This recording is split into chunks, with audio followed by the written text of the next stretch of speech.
El asesinato de George Floyd a manos de la policía yanqui sacó a la luz las prácticas de racismo, opresión que sufren desde hace siglos, y despertó una nueva oleada antirracista y antirrepresiva que recorre el mundo. ¿Y por casa cómo andamos? Acá por suerte no hay racismo, dicen algunos, pero el racismo en nuestro país tiene historia y actualidad.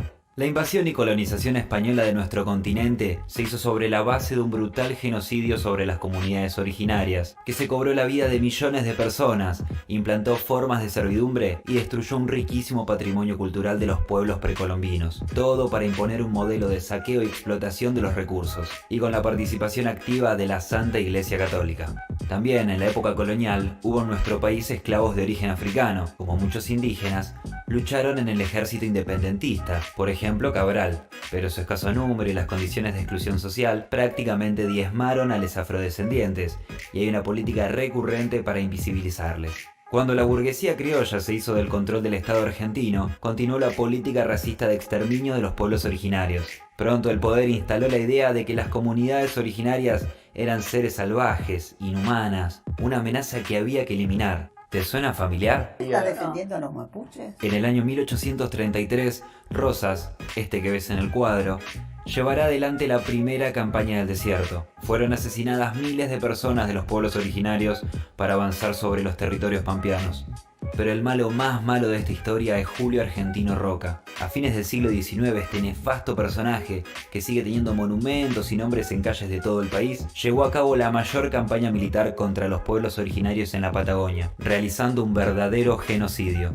Los territorios ocupados fueron entregados a militares y terratenientes, varios de ellos ingleses. Ya en el siglo XX se empieza a incorporar a los pueblos originarios como mano de obra barata en ingenios y plantaciones de algodón en el noroeste argentino. El más conocido fue la empresa inglesa El Forestal, que pagaba salarios con vales de comida. Esta empresa, además de deforestar el 90% del territorio que ocupó, tenía fuerza policial propia y durante el gobierno radical de Irigoyen llevó adelante una brutal matanza de cientos de trabajadores que estaban en huelga reclamando condiciones laborales.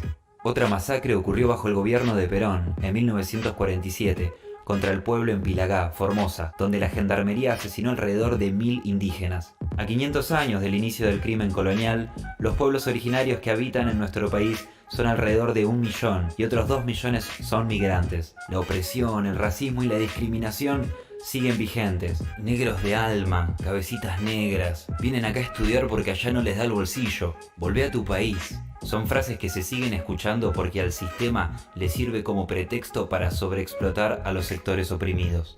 Hoy, los pueblos originarios son reprimidos y despojados de sus tierras, y continúan ocurriendo asesinatos por parte de las fuerzas del Estado por reclamar lo obvio. Hoy el crimen contra los pueblos se llama capitalismo extractivista. El racismo en nuestro país existe, por eso la lucha contra él continúa.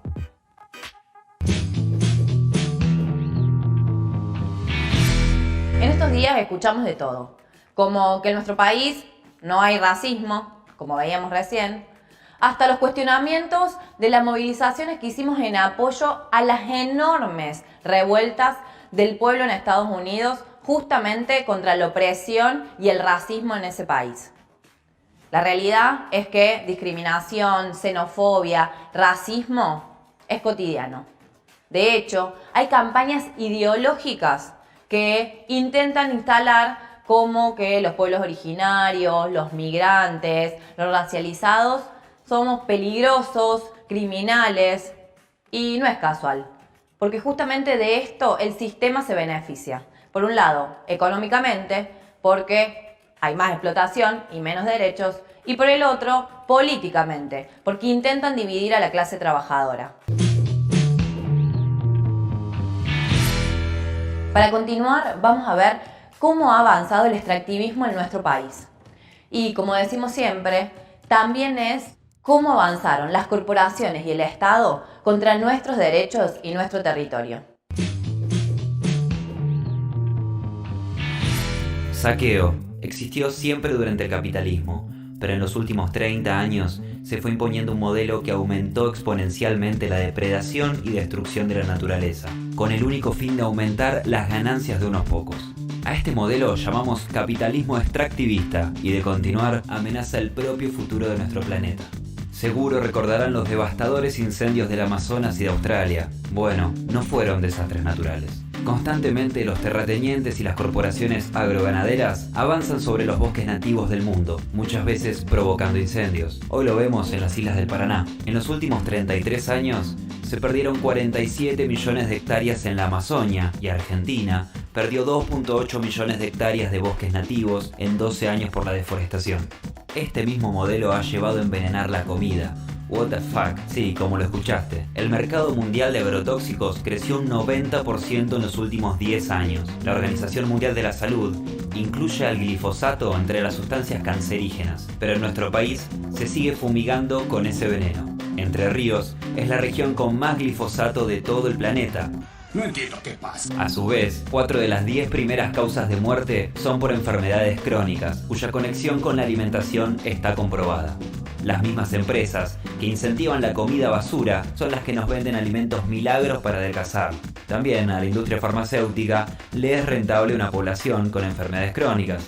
Es una de las ramas de mayor rentabilidad y factura en el mundo casi 1.000 billones de dólares. Esto representa el 1.3% del PBI mundial. Otro pilar del extractivismo es la megaminería. La humanidad en toda su historia ha extraído 185.000 toneladas de oro y actualmente la industria apenas demanda 330 por año. Solamente los bancos centrales de los países y el FMI tienen unas 32.000 toneladas acumuladas. Pero para algunos el progreso es seguir dinamitando montañas para extraer más oro en lugar de usar el que hay para las actividades realmente útiles. En nuestro país, desde el 2013 se multiplicaron los proyectos megamineros y provincias como Mendoza y Chubut resisten para mantener las leyes que prohíben la actividad. Barrick-Gold en San Juan gasta más de 110 litros de agua por segundo en su emprendimiento minero Veladero, lo que equivale a 9 millones y medio de litros por día. Otra técnica que utiliza y contamina millones de litros de agua es el fracking, y en Vaca Muerta se registraron 130 sismos por el fracking en 2019. Se calcula que en 20 años el déficit hídrico será del 40%.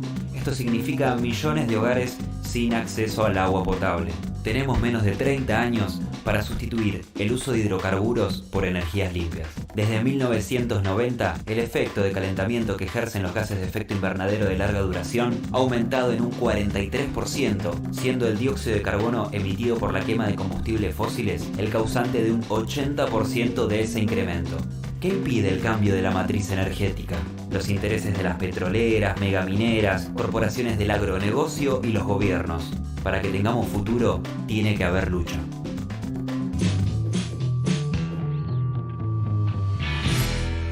Hay luchas y muchas, y en el último tiempo se han intensificado al calor de la otra ola verde, esa ola que recorre el mundo en defensa del ambiente y que cuestiona fuertemente los cimientos del sistema capitalista, su modo de producción. Por supuesto, vamos a tener que apoyar cada una de estas peleas y fortalecerlas mientras los gobiernos, como el nuestro, entiendan que los motores de la producción y el desarrollo sean estas técnicas de saqueo y contaminación. Por eso vamos a tener que seguir en pie de lucha. Pero no solamente eso, sino avanzando en más organización y discutiendo formas alternativas, donde seamos las comunidades, los pueblos, quienes se discutan democráticamente qué se tiene que producir y esa producción sea realmente basada en las necesidades sociales de las mayorías y, por supuesto, no destruyendo el ambiente.